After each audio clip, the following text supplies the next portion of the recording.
نحمده ونصلي ونسلم على رسوله الكريم أما بعد فأعوذ بالله من الشيطان الرجيم بسم الله الرحمن الرحيم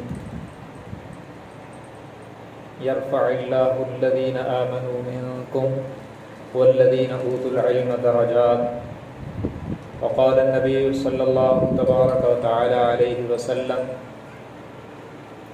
من سلك طريقا يلتمس فيه العلم سهل الله له طريقا إلى الجنة أو كما قال النبي صلى الله تبارك وتعالى عليه وسلم صدق الله وصدق رسوله النبي الكريم. محترمات معلمات اور طالبات، اللہ تبارک و تعالی نے انسان کو علم کی برکت سے ملائکہ پر، فرشتوں پر فضیلت اور فوقیت عطا فرمائی. حضرت آدم علیہ السلام کو ابتداءً فرشتوں پر جو عظمت اور فضیلت عطا فرمائی وہ چند اسماء کے علم کی وجہ سے، جس میں میرے اور آپ کے لیے پیغام ہے کہ انسان کی بلندی اور شرف اور عزت کا باعث ہمیشہ علم ہی رہے گا. اللہ تبارک و تعالی نے انسان کو بلند کیا علم کی وجہ سے. وَلَقَدْ كَرَّمْنَا بَنِي آدم، فرمایا کہ ہم نے اولاد آدم کو عزت عطا فرمائی، اور تمام اولاد آدم میں سب سے پہلے جناب آدم علیہ السلام کو عزت و شرف بخشا اور فرشتوں کا مسجود ملائک بنایا. اس میں دیگر وجوہات کے ساتھ ایک وجہ ان کی علمی برتری تھی، جس سے مجھے اور آپ کو سبق دیا گیا کہ علم انسان کی بلندی کا باعث ہے. اور ان سے آگے اگر چلیں تو حضرت یوسف علیہ السلام اللہ کے جلیل القدر پیغمبر ہیں. بچپن میں حسن و جمال کی وجہ سے بھائیوں نے حسد کیا اور کنویں میں جانا پڑا، اور جب اللہ تبارک و تعالی نے خوابوں کی تعبیر کا علم عطا فرمایا تو اللہ نے کنویں سے اور جیل سے اٹھا کر تخت پہ بٹھا دیا. تو اس سے بھی ہمیں یہ سبق ملتا ہے کہ علم انسان کو بلندی پر لے جاتا ہے. اور جناب نبی مکرم صلی اللہ علیہ وسلم نے علم کی اہمیت، افادیت خود بیان فرمائی، بلکہ رب العالمین نے فرمایا کہ ہم نے اولاد آدم کو فضیلت عطا فرمائی، اور پھر ان میں سے جو اہل ایمان ہیں ان کو افضل بنایا، اور وہ لوگ کامیاب ہیں. والعصر ان الانسان لفی خسر الا الذین آمنوا وعملوا الصالحات وتواصوا بالحق وتواصوا بالصبر. زمانے کی قسم کہ سارے انسان خسارے میں ہیں مگر اہل ایمان جن کے اچھے اعمال ہیں اور جو حق کہتے ہیں اور صبر کرتے ہیں وہ لوگ کامیاب ہیں. تو گویا رب العالمین نے اولاً انسانیت کو عظمت عطا فرمائی، پھر ان میں سے اہل ایمان کو عظمت عطا فرمائی، اور پھر اہل ایمان میں سے یرفع اللہ الذین آمنوا منکم والذین اوتوا العلم درجات، پھر اہل ایمان میں سے بھی جو صاحب علم ہیں ان کو سب سے زیادہ بلندی اور عظمت عطا فرمائی. جس سے ہمیں یہ سبق ملتا ہے کہ ہمیشہ عظمت و شرف جب بھی انسان کو ملا ہے تو وہ اس کے علم کی وجہ سے ملا ہے.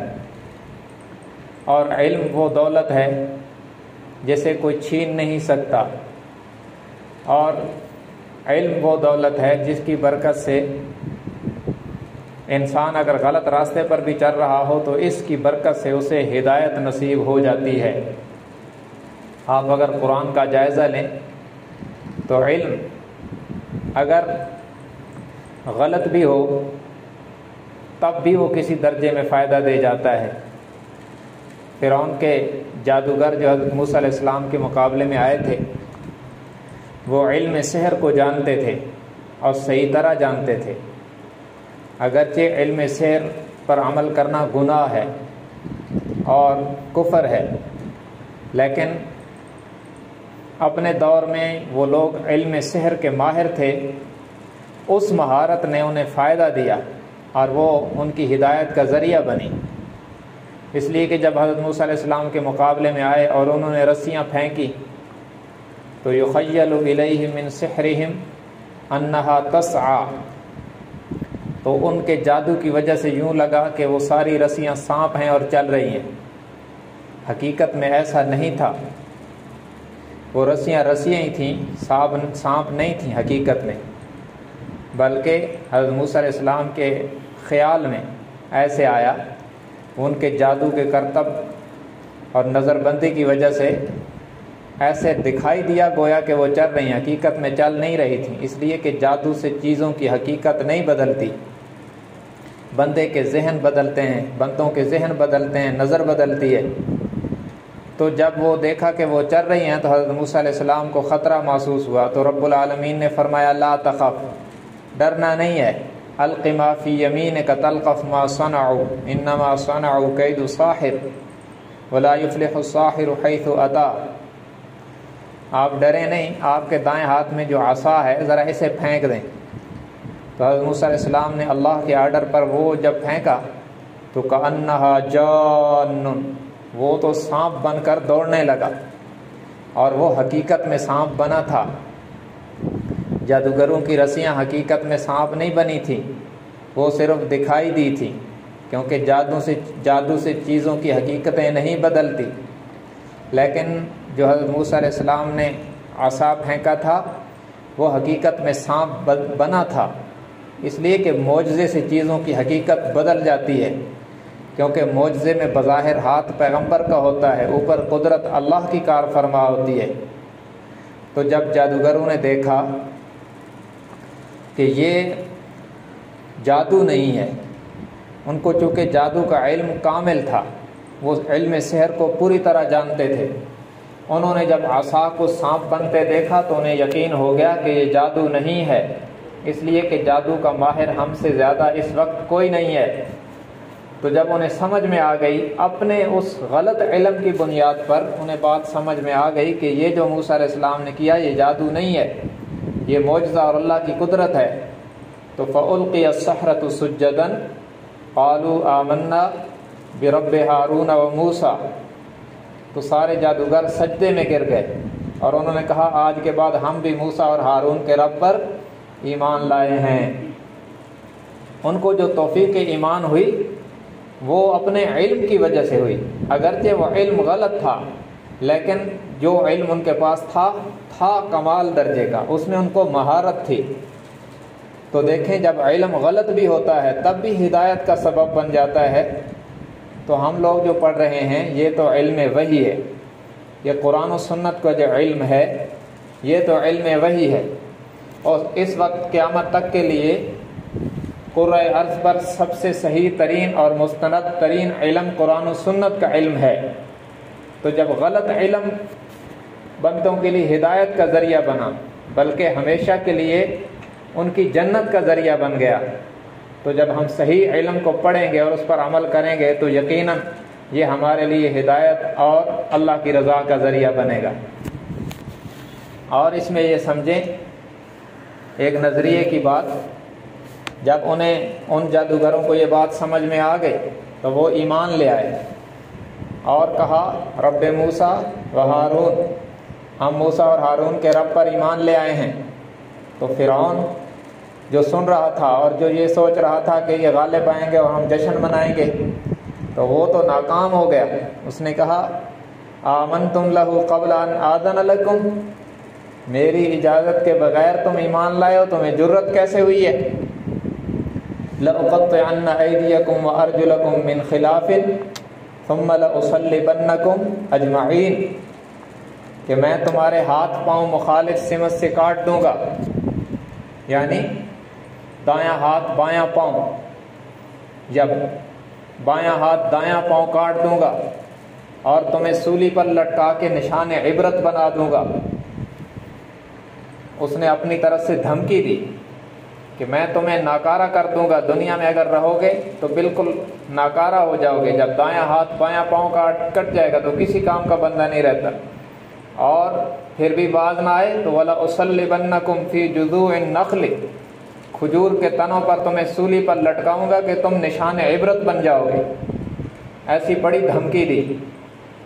لیکن چند لمحے پہلے جن لوگوں نے کلمہ پڑھا اور حضرت موسیٰ علیہ السلام کے صحابی بنے، انہوں نے کہا فَاقْضِ مَا أَنْتَ قَاضٍ إِنَّمَا تَقْضِي هَذِهِ الْحَيَاةِ الدُّنْيَا إِنَّا آمَنَّا بِرَبِّنَا لِيَغْفِرَ لَنَا خَطَايَانَا وَمَا أَكْرَهْتَنَا عَلَيْهِ مِنَ السِّحْرِ وَاللَّهُ خَيْرٌ وَأَبْقَى۔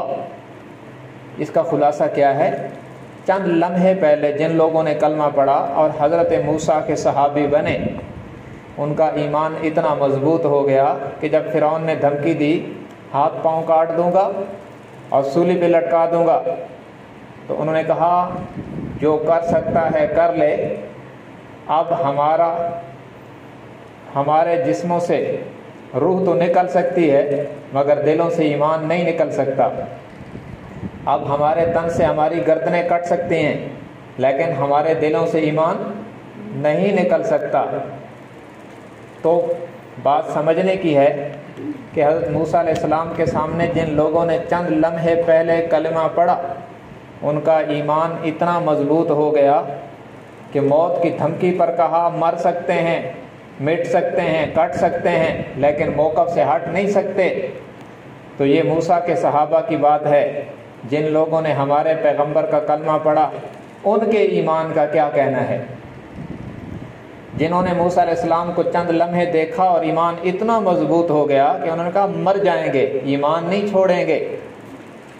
تو جس ابو بکر نے 23 سال ہمارے پیغمبر کو جی بھر کے دیکھا اور ہر دکھ سکھ میں نبی کے ساتھ رہے، ان کا ایمان کتنا مضبوط ہوگا۔ جس عمر کو اللہ سے مانگ کر ہمارے پیغمبر صلی اللہ علیہ وسلم نے لیا ہے اور پھر ساری زندگی حضرت عمر نے حضور کا ساتھ دیا اور آج بھی حضور کے ساتھ ہیں، ان کا ایمان کتنا مضبوط ایمان ہوگا۔ جس عثمان کو میرے پیغمبر صلی اللہ علیہ وسلم کا دوہرا داماد ہونے کا شرف ملا اور سیدہ ام کلثوم کی وفات پر نبی علیہ السلام نے فرمایا اگر میری 40 بیٹیاں ہوتی اور یوں وفات پاتی رہتی تو میں یک کے بعد دیگر ساری عثمان کو دیتا۔ اتنے خوش ہیں اللہ کے نبی ان سے، ان کا ایمان کتنا بڑا ایمان ہوگا۔ اور حضرت علی جس کو اللہ کے نبی نے فرمایا کہ تیرا گھر جنت میں میرے گھر کے سامنے ہوگا، ان لوگوں کے ایمان کا کیا ہی کہنا ہے جن کو ساری زندگی نبی کا ساتھ ملا اور امام الانبیاء کا ساتھ ملا۔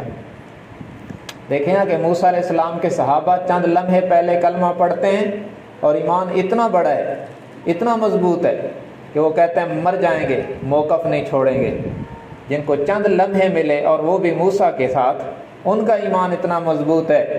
جن کو سالہ سال ملے اور وہ بھی حضرت موسیٰ کے بھی امام کے ساتھ، ان صحابہ کے ایمان کا کیا ہی کہنا ہے۔ تو اس لیے یہ نظریے کی بات ہے، ہم یہ بات سمجھیں کہ تمام صحابہ کرام معیار حق ہیں اور تمام صحابہ کرام ثقہ، عادل اور ہر قسم کی تنقید سے پاک اور یقینی جنتی ہیں۔ یہ جملے آپ ذہنوں میں لکھ لیں، تمام صحابہ کرام ثقہ، عادل، یقینی جنتی اور ہر قسم کی تنقید سے پاک ہیں۔ تو میں عرض یہ کر رہا تھا کہ ہماری بلندی اور ہمارا شرف، ہماری عزت علم کی برکت سے ہے۔ علم نہ ہو تو انسان کو خدا رسول کی پہچان بھی نہیں ہوتی۔ یہی علم ہے جس کی وجہ سے انسان کو خدا رسول کی پہچان ہوتی ہے، اچھائی برائی کی پہچان ہوتی ہے۔ اور اسے پتہ چلتا ہے کہ ہم دنیا میں کیوں آئے ہیں، اور اسی کی وجہ سے اللہ تبارک و تعالی بندے کو شرف عطا فرماتے ہیں۔ اور جتنے علوم ہیں سب سے اشرف اور سب سے اعلیٰ اور سب سے عظیم جو علم ہے وہ قرآن کا علم ہے، جس کے بارے میں اللہ کے نبی نے فرمایا اشراف امتی حملۃ القرآن، کہ میری امت کے VIP جو لوگ ہیں، جو سب سے زیادہ عزت وقار اور شرف والے ہیں، اور جنہیں سب سے بلند اعزاز ملے گا اور سب سے زیادہ جنہیں عزت ملے گی، وہ قرآن پڑھنے پڑھانے والے، اس پر عمل کرنے والے اور اس کی اشاعت کرنے والے لوگ ہیں۔ تو سب سے اعلیٰ علم قرآن کا علم ہے، اس کے بہت فضائل ہیں، آپ کو پتہ ہے، اور فضائل اعمال میں بہت ساری روایات کو شیخ زکریا رحمہ اللہ نے جمع کر دیا ہے۔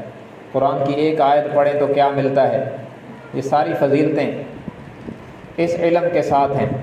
قرآن کے بعد دوسرا محتم بشان علم وہ علم حدیث ہے، سنت کا علم ہے، حدیث کا علم ہے، اور وہ کتنا بڑا علم ہے۔ اللہ کے نبی نے فرمایا نظر اللہ امرأ سمع مقالتی، اللہ اس شخص کے چہرے کو تر و تازہ رکھے جس نے میری بات کو سنا، اسے یاد کیا، اور جیسے سنا اور یاد کیا اس پر آگے پہنچا دیا۔ اللہ اس شخص کے چہرے کو تر و تازہ رکھے۔ گویا علم حدیث وہ مبارک علم ہے جو بندہ یا بندی اسے سیکھے اسے ایڈوانس میں امام الانبیاء نے دعا دے رکھی ہے۔ یہی وجہ ہے کہ علم والوں کے چہروں پر جو نور ہوتا ہے وہ اللہ کے نبی کی دعاؤں کا صدقہ ہے۔ تو اس لیے بیٹیوں، آپ علم پڑھ رہی ہو، اس پر سب سے پہلے اللہ کا شکر ادا کریں کہ اللہ نے کتنی عورتوں میں سے آپ کو چن کر علم پڑھنے اور پڑھانے کے لیے منتخب کیا۔ یہ اللہ کا احسان ہے، یہ اللہ کا کرم ہے۔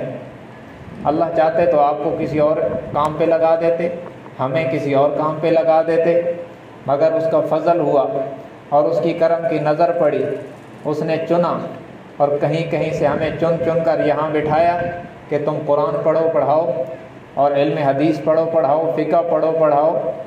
تو یہ اللہ کا بہت بڑا احسان ہے کہ اللہ نے سب سے عظیم نعمت جو علم کی ہے اس کے ساتھ ہمیں نسبت عطا فرمائی۔ اور یہ نسبت بھی بہت کام کی چیز ہوتی ہے، یاد رکھنا۔ یہ جو نسبت ہے نا کہ یہ معلمہ ہے، یہ طالبہ ہے، یہ قاری صاحب ہے، یہ قرآن پڑھاتے ہیں، یہ فقہ پڑھاتے ہیں، یہ حدیث پڑھاتی ہے، یہ قرآن پڑھاتی ہے، یہ جو نسبت ہے ہماری علم کے ساتھ کسی نہ کسی انداز کی، یہ نسبت بہت کام کی نسبت ہے، اور اسے معمولی نہ سمجھا جائے، اس پر اللہ کا شکر ادا کیا کریں۔ یہ نسبت اتنی اعلیٰ نسبت ہے، میں ایک مثال آپ کو حدیث قدسی سے دیتا ہوں اس نسبت کی۔ جب بندہ مرتا ہے، موت سے کسی کو مفر نہیں ہے، مرنا تو ہم سب نے ہے۔ اللہ کے نبی صلی اللہ علیہ وسلم فرمان باری تعالیٰ نقل کرتے ہیں، حدیث قدسی ہے، فرمایا اللہ تبارک و تعالیٰ نے اذا مات العبد، جب کوئی بندہ مرتا ہے، جب کوئی بندہ مرتا ہے، بندی مرتی ہے، اس کے بارے میں کیا ہوتا ہے؟ یقول الناس فیہ خیرا، لوگ اس کے بارے میں اچھی اچھی باتیں کرتے ہیں۔ حکم یہی ہے، یاد رکھنا، مرنے والوں کی اچھائیاں بیان کرنی چاہیے اور برائیوں کا تذکرہ نہیں کرنا چاہیے۔ تو فرمایا جب کوئی بندہ مر جاتا ہے اس کی اچھائیوں کا تذکرہ ہوتا ہے۔ مثلا یہ کہا جائے گا قاری صاحب تھے، یہ مدرسے میں پڑھاتی تھی، یہ پڑھتی تھی، یہ طالبہ تھی، یہ حافظہ تھی، یہ عالمہ تھی، یہ جو تبصرے ہوتے ہیں، اور یہ قرآن بڑا اچھا پڑھنا جانتی تھی۔ یہ اس طرح کے جو تبصرے ہوتے ہیں، موت کے بعد بندے پر وہی تبصرے ہوتے ہیں جو وہ کام کرتے کرتے مرتا ہے۔ اس لیے اللہ سے دعا کریں اللہ یہی کام کرتے کرتے موت عطا فرمائے۔ تو بیٹیوں، یہ بڑی نسبت ہے، بڑی اعلیٰ نسبت ہے۔ جب اللہ کے نبی نے فرمایا، اللہ فرماتے ہیں جب ابن آدم مرتا ہے تو لوگ اس کے بارے میں اچھی اچھی باتیں کرتے ہیں کہ یہ حاجی تھا، نمازی تھا، قاری تھا، حافظ تھا، قرآن پڑھنے والا تھا یا تھی، جو بھی جنس ہو، اس کے اوپر تبصرہ ہوتا ہے۔ فرمایا واللہ اعلم منہ الشر، لوگ اچھائیاں بیان کرتے ہیں لیکن اللہ اس کی برائیاں بھی جانتا ہے۔ ظاہر ہے کہ ہم میں سے معصوم تو کوئی نہیں۔ ہمارا عقیدہ ہے کہ جناب محمد صلی اللہ علیہ وسلم پر نبوت کا دروازہ بھی بند ہو گیا اور معصومیت کا دروازہ بھی بند ہو گیا۔ اب حضور صلی اللہ علیہ وسلم کے بعد کوئی نیا نبی بھی پیدا نہیں ہوگا اور معصوم بھی کوئی نہیں آئے گا۔ انبیاء معصوم اور صحابہ محفوظ اور مغفور، اور باقی ہم سب گناہگار ہیں۔ تو فرمایا کہ لوگ اس کی اچھائیاں بیان کرتے ہیں اور اللہ اس کی برائیاں بھی جانتا ہے کہ کہاں کہاں غلطیاں ہوئیں، لیکن لوگ کہتے ہیں بہت اچھی نیک لڑکی تھی، بہت اچھی عورت تھی، نمازی تھی، اس نے ساری زندگی کبھی نماز نہیں چھوڑی اور قرآن پڑھتے پڑھتے پڑھتے بس اس کی زندگی ختم ہو گئی اور ساری زندگی بچیوں کو پڑھاتی رہی، مدرسے میں رہی، دینداروں میں اس کا شمار تھا۔ یہ تبصرہ لوگ کرتے ہیں اور اللہ جانتا ہے کہ اس کی خطائیں بھی تھیں، اس کے گناہ بھی تھے، لیکن خود اللہ فرماتے ہیں قبلت الشہادۃ عبادی لعبدی وعفوت عن علمی، کہ جب میرے بندے اچھائیاں بیان کرتے ہیں نا اور مجھے برائیوں کا بھی پتہ ہوتا ہے، لیکن فرمایا آج پھر میں اپنے بندوں کی گواہی کو اپنے اس بندے کے حق میں قبول کر کے اپنے علم سے درگزر کر لیتا ہوں اور اس کے لیے معافی کا فیصلہ کر دیتا ہوں۔ تو کہہ دیں سبحان اللہ۔ اللہ تعالیٰ ہم سب کو یہ انہی صفات کے ساتھ موت دے۔ مرنا تو ہے، بچنا تو کسی نے نہیں ہے، لیکن موت کے بعد یہ جو تبصرے ہوتے ہیں یہ اس پر ہوتے ہیں جس طرح جو ہم کر کے جائیں گے۔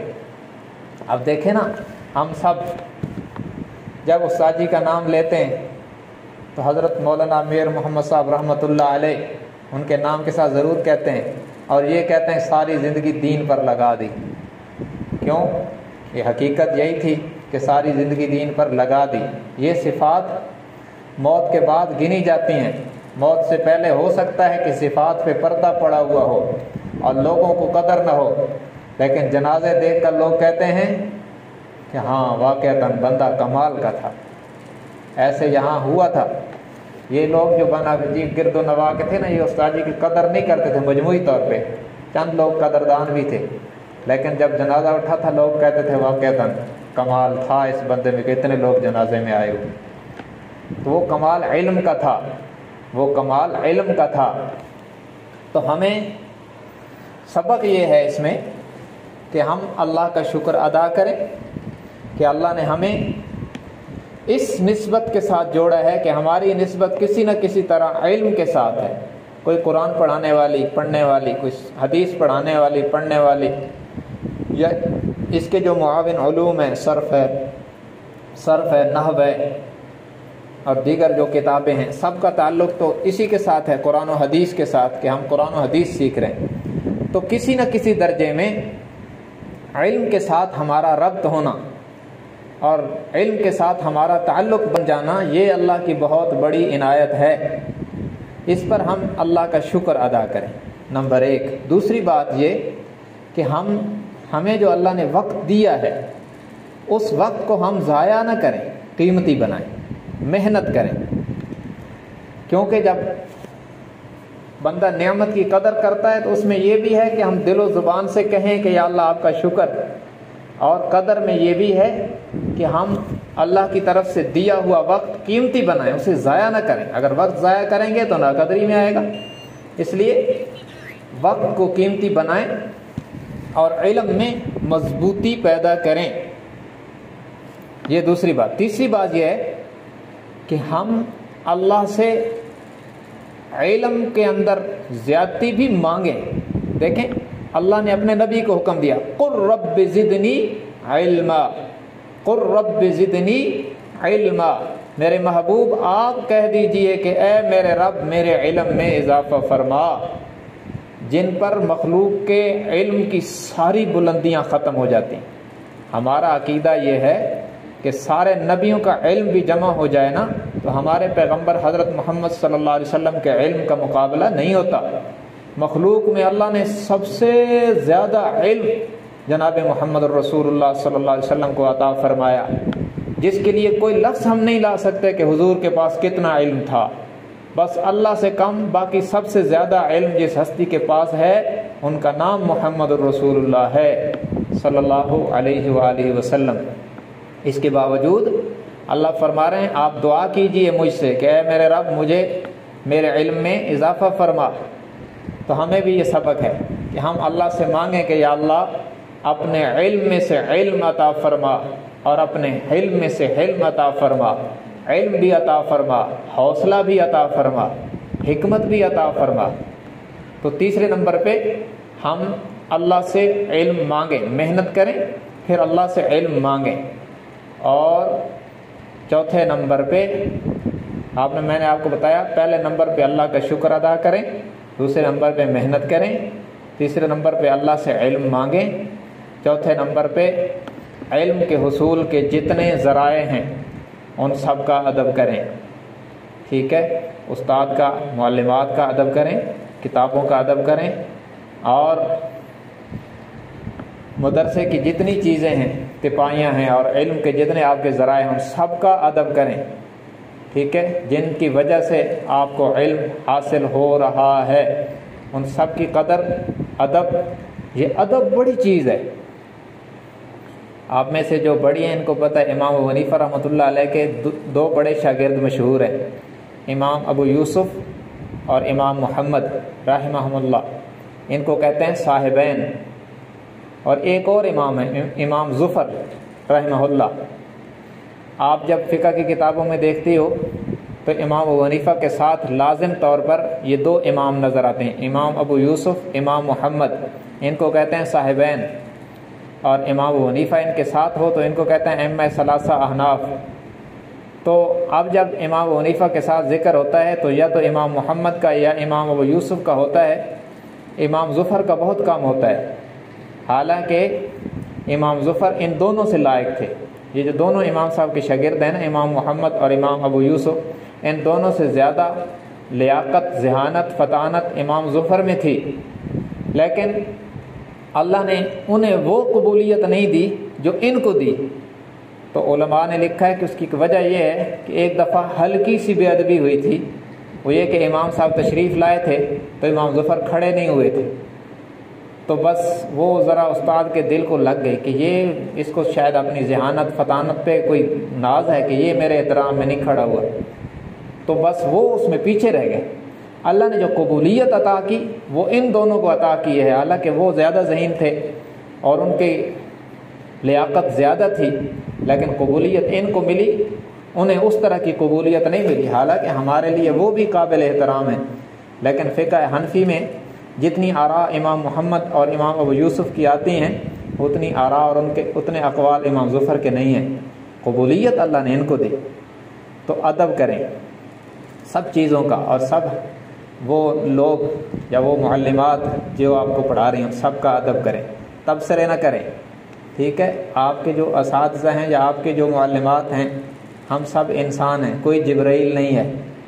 ٹھیک ہے، تو اس لیے وہ تبصرے، تجزیے، تنقید یہ بالکل اچھی چیز نہیں، آپ کو علم سے محروم کروا سکتی ہے۔ اور آخری ایک چیز یہ ہے کہ آپ اللہ سے قبولیت بھی مانگیں، قابلیت کے لیے محنت کریں۔ یہ جملہ یاد رکھو، قابلیت کے لیے محنت کریں، قبولیت کے لیے رب کی منت کریں۔ قابلیت کے لیے محنت کریں، خوب زور لگائیں، دماغ کھپائیں تو علم میں اللہ کمال دے گا۔ قبولیت کے لیے رب کی منت کریں کہ یا اللہ آپ نے پڑھنے کی توفیق دی، ہمیشہ کے لیے اس علم کی خدمت کی توفیق بھی عطا فرمانا۔